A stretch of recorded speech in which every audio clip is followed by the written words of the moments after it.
Okay,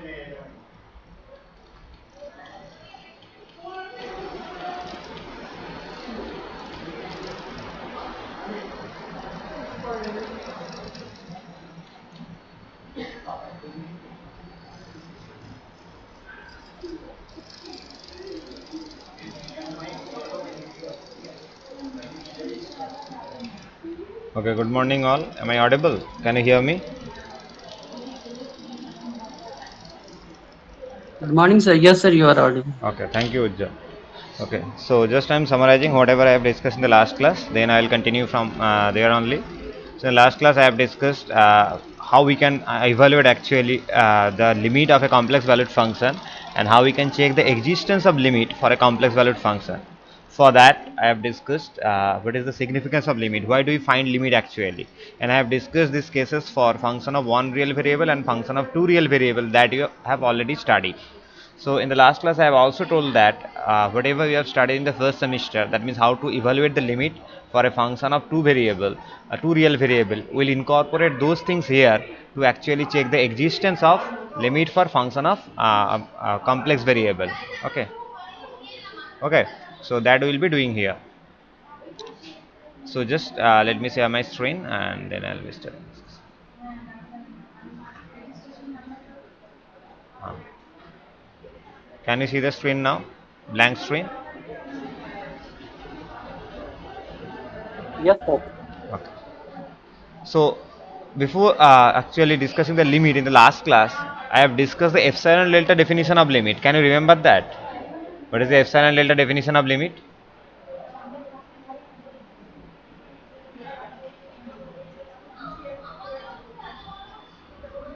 Okay, just I'm telling once more. Just I'm reiterating actually. Already I have discussed this.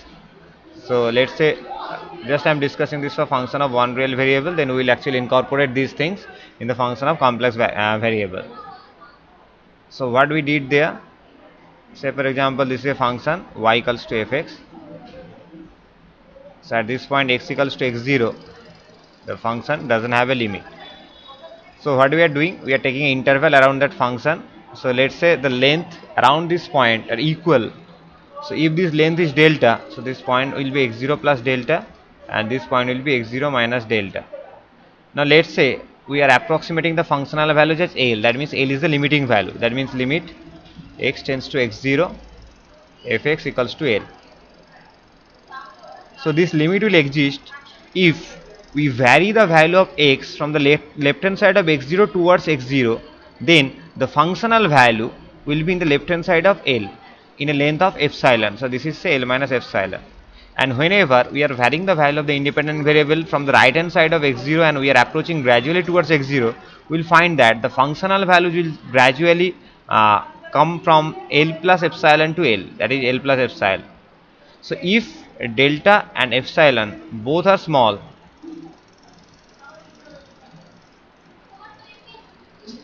and comparable, then we say that limit exists. So just I have told this for this function also x square minus 4 by x minus 2. So let's say around 2 we are taking an interval of length say 0.001.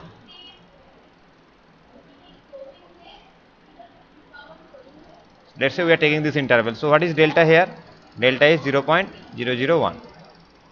So while we are varying the values of x inside that interval apart from 2, we are finding that if we put the values in that function, you'll be finding that the functional value is gradually varying, let's say from this, sorry, to this. So what is epsilon? So fx is varying here only. So what is epsilon here? Epsilon is 0.0001. So that is nothing but delta by 10. So here both epsilon and delta are small and they are comparable. We can compare them. That's why here the limit exists. But what will happen for 1 by x at x equals to 0? So for 1 by x at x equals to 0, we are taking an interval of length delta around say 0. So here the length of delta is actually 0.001. But if you put those values, if you vary the values of x from here, you will be finding that the functional value is lying in a huge interval from minus infinity to plus infinity. So here we are varying the values of independent variable in that small interval, but the functional value will lie in a huge interval. So here, although delta is small, but epsilon is huge. So that's why they are not comparable. That's why in that case the limit doesn't exist. And that we can generally explain by this graphical representation. Around x0 we are taking a length of delta, x0 plus delta to x0 minus delta. Then while we are approaching or we are changing the values of x from here, then functional values are actually less than the approximated value, and that is the length is very small, epsilon.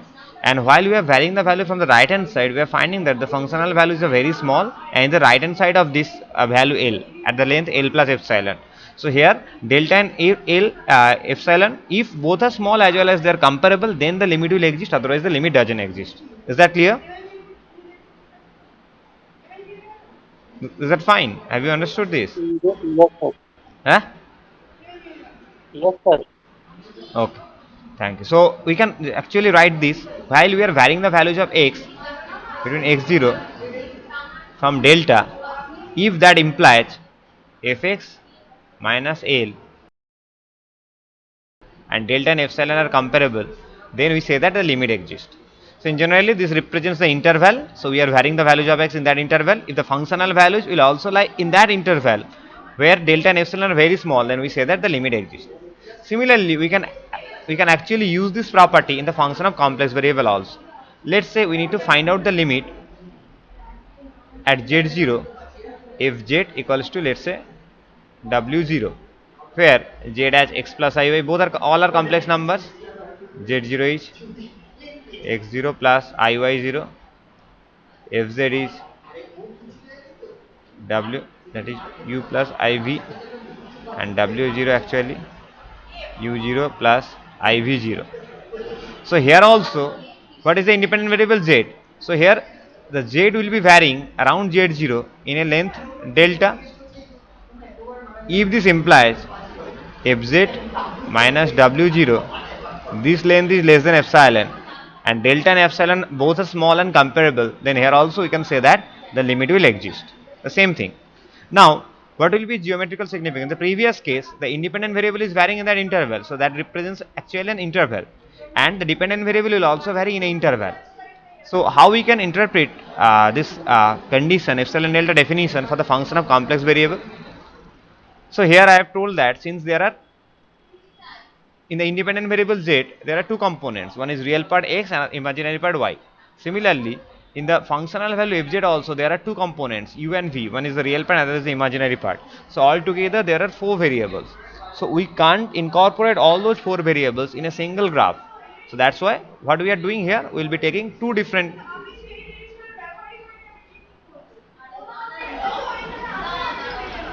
z eigenplane x,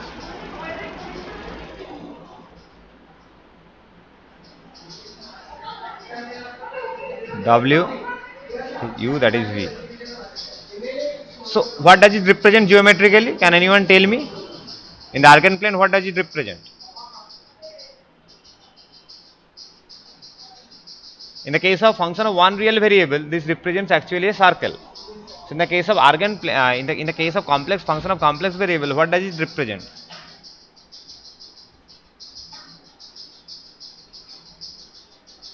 I have discussed in the first class. What is this geometrical figure?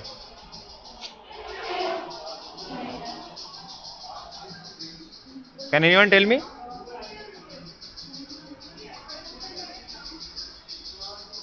Hmm?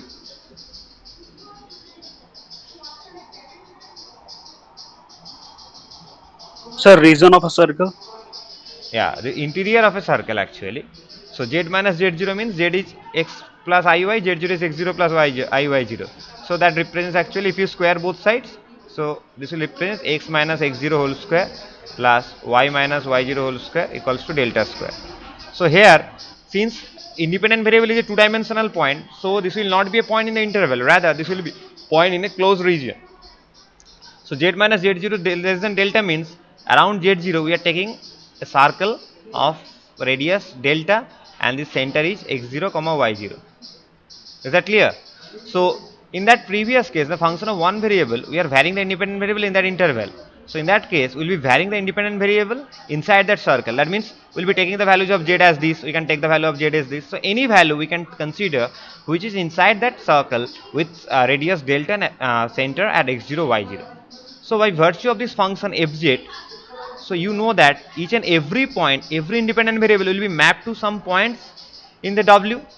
So for that, for all those values, all those independent variable, if the functional value, this will also represent the circle because fz is actually u plus iv, w0 is actually u0 plus iv0. So that will represent as a circle u minus u0 whole square plus v minus v0 whole square equals to epsilon square. So if the functional values lies in a circle with radius epsilon and center u0 v0, then we say that the limit will exist. That means let's say the independent variable is varying here, but the dependent variable are varying in this huge region. So here radius is very large, but here radius is very small. Then we can say that the limit doesn't exist. But whenever the independent variable is varying inside that circle where the radius is very small delta, so if the corresponding functional values lies inside that circle with center u0 v0 and radius epsilon, then and epsilon is also small and they are comparable, then we can say that the limit exists for that function of complex variable. Otherwise the limit doesn't exist. Have you got it?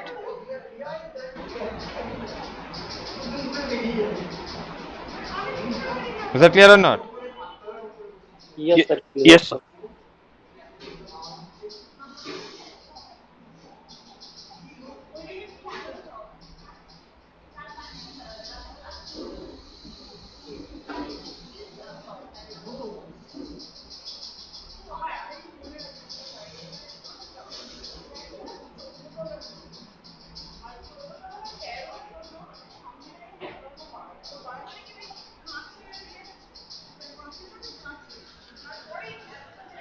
So what are the properties? So the properties are same as the properties we have studied in the function of one variable, function of two real variable. That means the limiting values of the sum of two functions is same as the limiting values of the individual function, and after finding out the limit, if we add them, both will be same. Then the limit of the product of two functions is same as the limiting values of each of the functions and their product. Then limit of the quotient is same as the limit of the individual functions provided the limit of the denominator is not equals to 0. Then there is one extra property or extra characteristic is there for function of complex variable which is not valid for function of real variable. So this property or theorem is only valid for function of complex variable. Okay. So what is this property? Just I am discussing over here. So this property tells us that, so let's say limit z tends to z0 fz equals to w0, where z is x plus iy, z0 is x0 plus iy0, fz equals to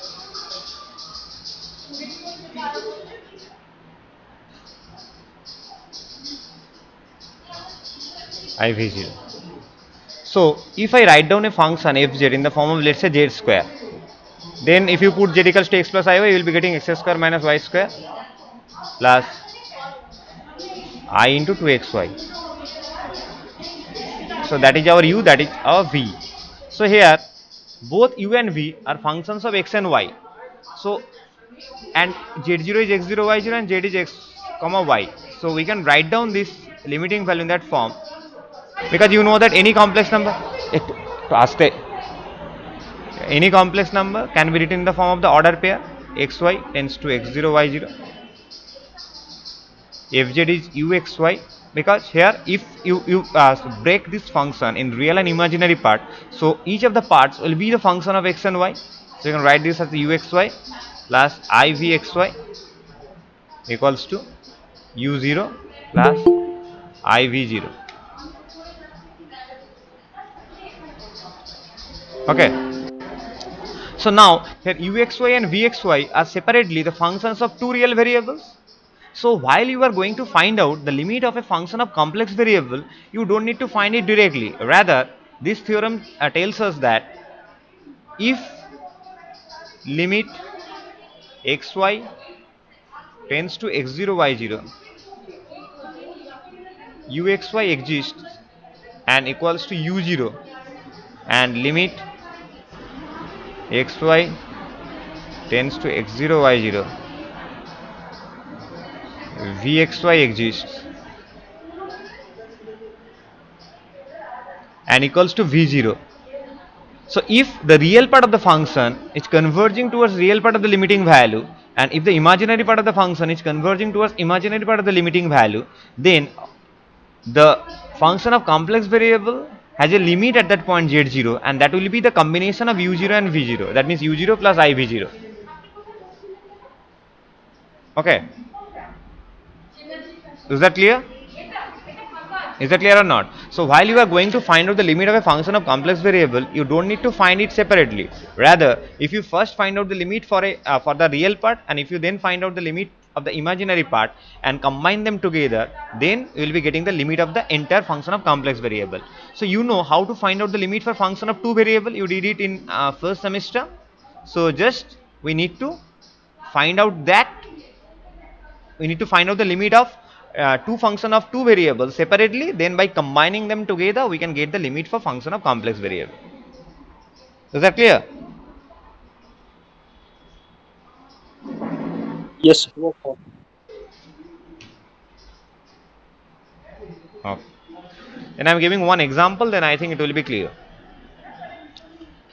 So let's say we need to find out the limit of this function z square minus 2z plus 1 at z equals to 1 plus I. That means z0 is here 1 plus I, and we need to show that the limiting value will be minus 1.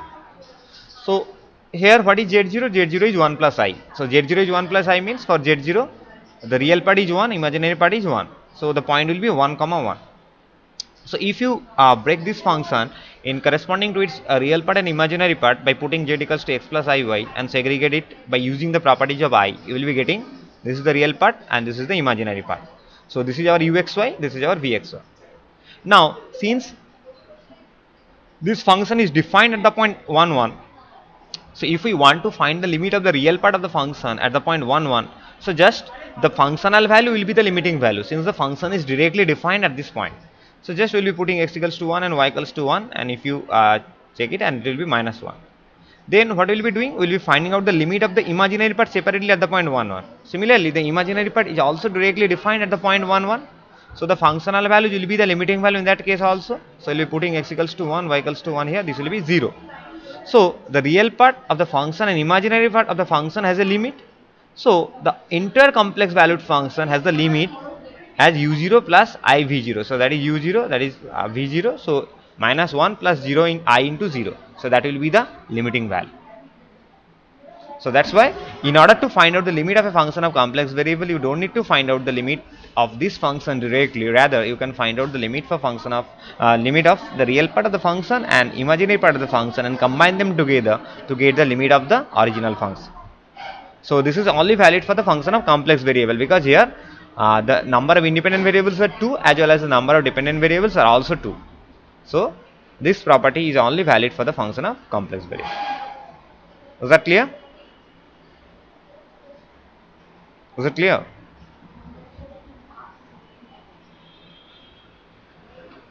Yes, sir. Okay. Then we need to check the existence of limit for this function z bar by z. So in the last class I have told that since the number of independent variables are 2 for function of complex variable, so in order to check the existence of the limit here, we can use the property, or you can use the method that we have used in first semester while we did the limit for function of complex function of two real variables. So here what is z? Z is x plus iy, z bar is x minus iy. So here we know that the limit will exist if the limiting value is independent of path, because in the case of function of one real variable, the number of independent variable is 1. So if I consider a independent variable in a straight line, that means a one dimensional point, then towards this point we can approach from either left hand side or from right hand side. So if both the limiting values are same, we say that the limit exists. But while we are considering a function of two real variable or function of complex variable, since there are two independent variables, so the point will be there in a two-dimensional plane. So if I consider a point in two-dimensional plane, then from the nearer points, if we want to approach towards that point, then there is no there is no finite number of directions. Infinite number of directions are there. So if I want to check the existence of limit, it is not possible by using this method, because if we need to show that the limiting value exists, then we need to show that the limiting value is same irrespective of any arbitrary directions which are infinite in number. So that is a huge task for us, so that is impossible. So that's why what we can do, so if by using this method we can prove the non-existence of limit, that means if the limit exists, then by epsilon and delta method we need to show it, and if the limit doesn't exist, then this by this path dependent independent method we can show it. How we can show? So if the limiting value, if we consider two arbitrary paths or infinite number of paths and so that limiting value is dependent on path, that means if I change the path, the limiting value will be changed, then at once we can say that the limit doesn't exist. So here the point which is given over here is z equals to 0, that means xy tends to 0 0. So we can approach towards the point 0 by the path y equals to mx, that is a family of straight line, because you know that y equals to mx is the family of straight line that passes through origin. So if I put this y equals to mx here, then either x will be dependent on y if we substitute x in terms of y, or y will be dependent on x if we substitute y in terms of x. Okay, so if I put y in terms of x, so function will be dependent on x only. So this will be limit x tends to 0 x minus imx by x plus imx. Now if I take common x from the numerator and denominator, so x tends to 0 but x is not equals to 0. Okay, so x will be eliminated from numerator and denominator, so the limiting value will be dependent on m, 1 minus im by 1 plus im. If I take the value of m as 1, so the limiting value will be 1 minus I by 1 plus I. If I take the limiting value m as 2, so this will be 1 minus 2i by 1 plus 2i. That means while we are taking different paths and approaching towards the point 0, then limiting value is getting changed. So that's why here the limiting value is not unique. So here in that case we can say that the limit doesn't exist, because this depends on path. Was it okay? Yes, sir. So I'm asking from all of you, is it clear for all? Yes, sir. Yes, sir. Okay. Yes, sir. Okay. If you have any kind of problem without any hesitation, you could ask me. So these are two problems. I'll be sharing this PPT in the Google Classroom. So from that you can actually verify uh, whether this limit exists or not. Okay. So these are the problems over here. Then continuity. What do you mean by the continuity or continuous function?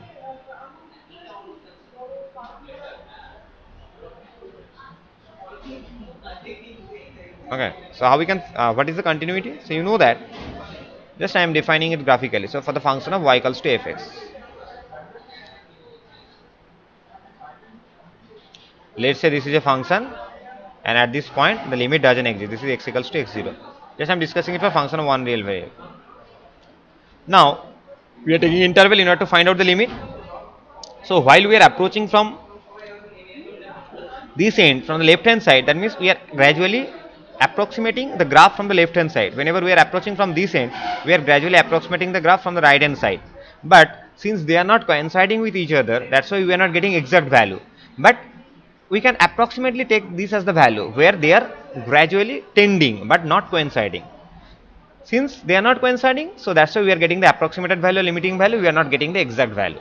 So continuity means the graph will be smooth, that means there will be no break in the graph.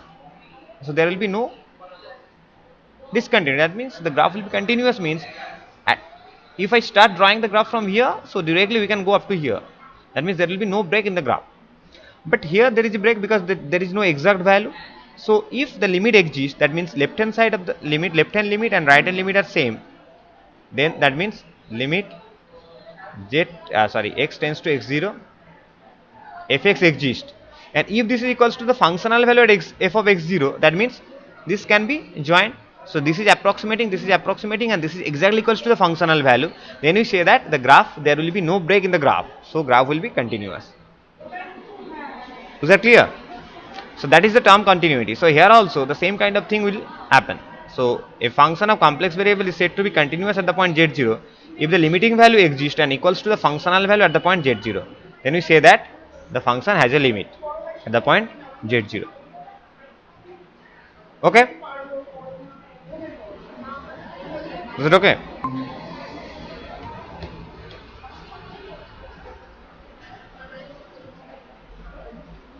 Is that clear?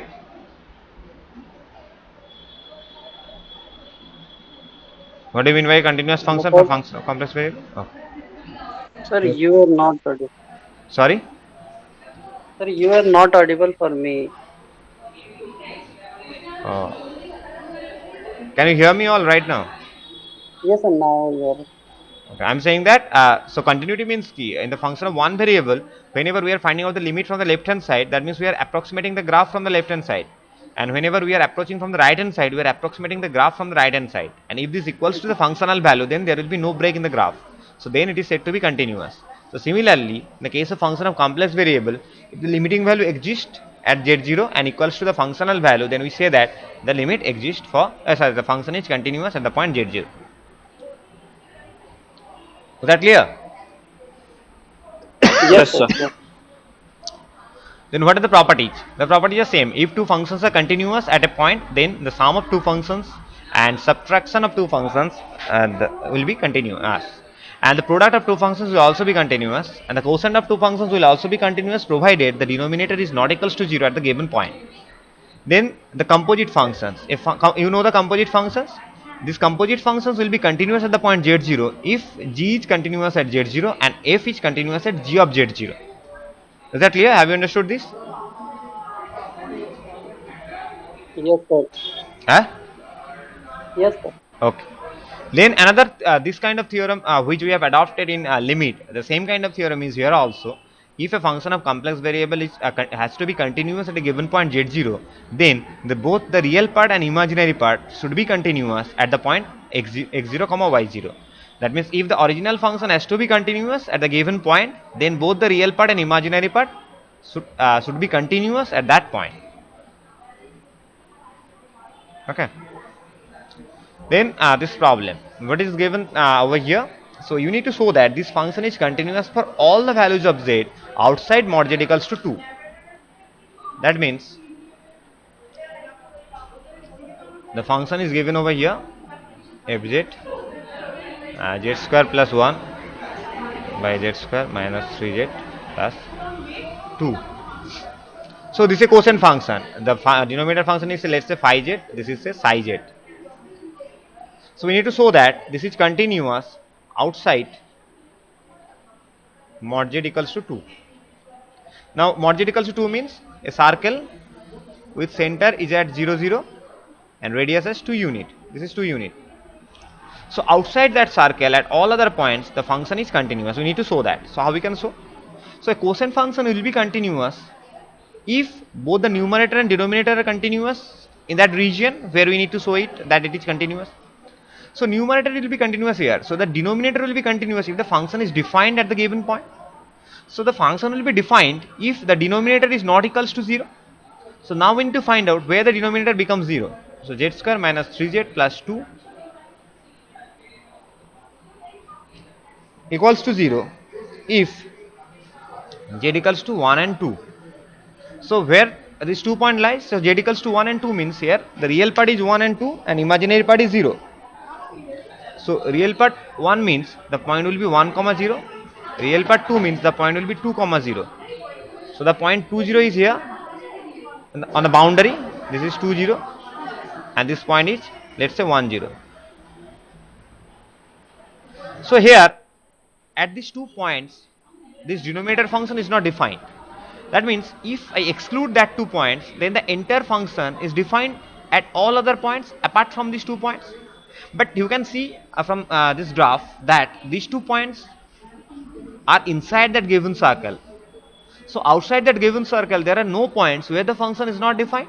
So outside this circle at all other points the function is defined. So that's why outside this circle the function will be continuous at all the points. Is that clear?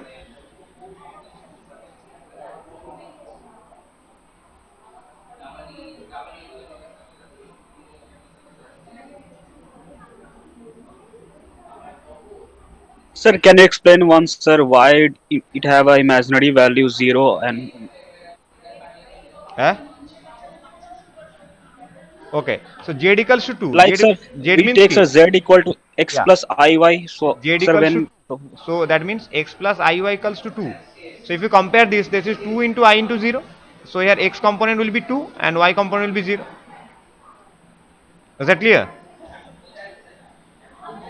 Is that clear or not? sir, it is given at mod of z equal to 2, I believe. No, mod of z equals to, this is not I am not discussing over here. The mod of z equals to 2. Mod of z equals to 2 means key. This is circle. So outside that circle, we need to show that at all other points the function is continuous. So it will not be continuous if this is not defined. So this is not defined if denominator becomes 0. Is that clear or not? Yes sir. So Yes sir. where Yes sir. denominator is 0, denominator is 0 at these 2 points. Okay. Because z is 1 means the point will be 1 comma 0. Z is 2 means the point will be 2 comma 0 in the Argand plane. Is it clear or not? Yes sir. So these 2 points are inside that circle. So outside that circle, at all other points, this quotient function is defined. That's why this will be obviously continuous. Yes sir.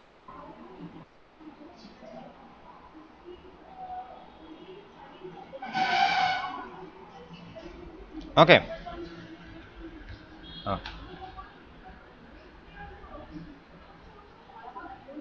So I think in today's class I have discussed up to this. In the next class I will be discussing the differentiability of a function of complex variable. Okay. So before that, just I want to take your attendance manually.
Rule number one. Rule number one, two, three, four, Present, sir. 3. four, 4. Yes, sir. five, Sir, roll Yes, number sir. 2 is present, sir. three given, Sir, six, 2, 2, okay, 2. Sir, five. five given, six, Present, sir. seven, seven, eight, nine, Yes, sir. 8. nine, 9, yes sir, yes sir. 10, 10, 11, Roll 10 present, sir. Roll 10 present.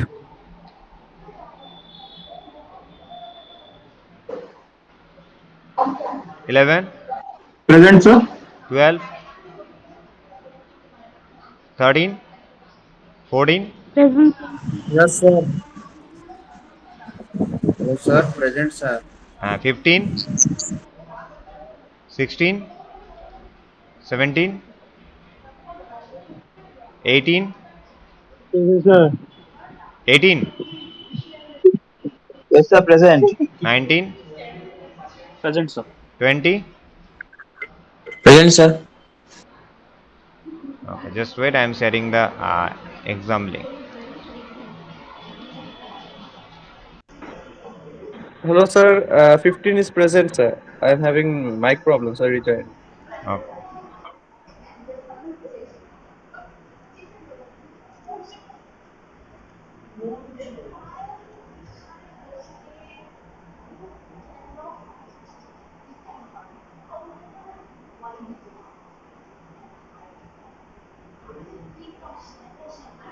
Excuse me, sir. Yes. Role 17 is present, sir. He got disconnected due to network issues. Roll 7. Sir, role Yes, sir. 17. Roll number 17, sir, present.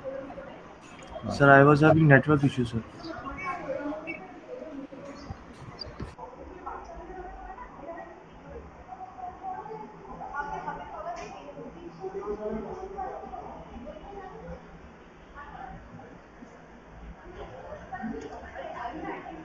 So this is the link and this is the exam code.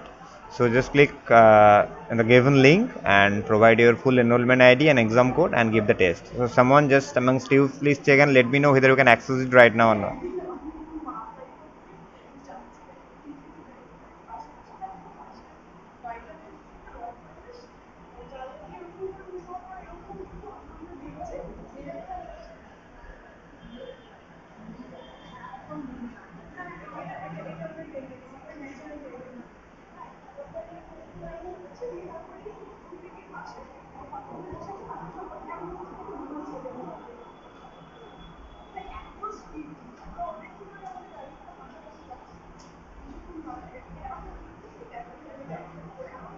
Yes, sir, it's working.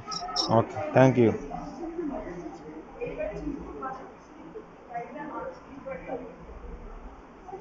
Also give the class test at earliest. Okay, thank you all. I'm leaving. Thank you for attending class.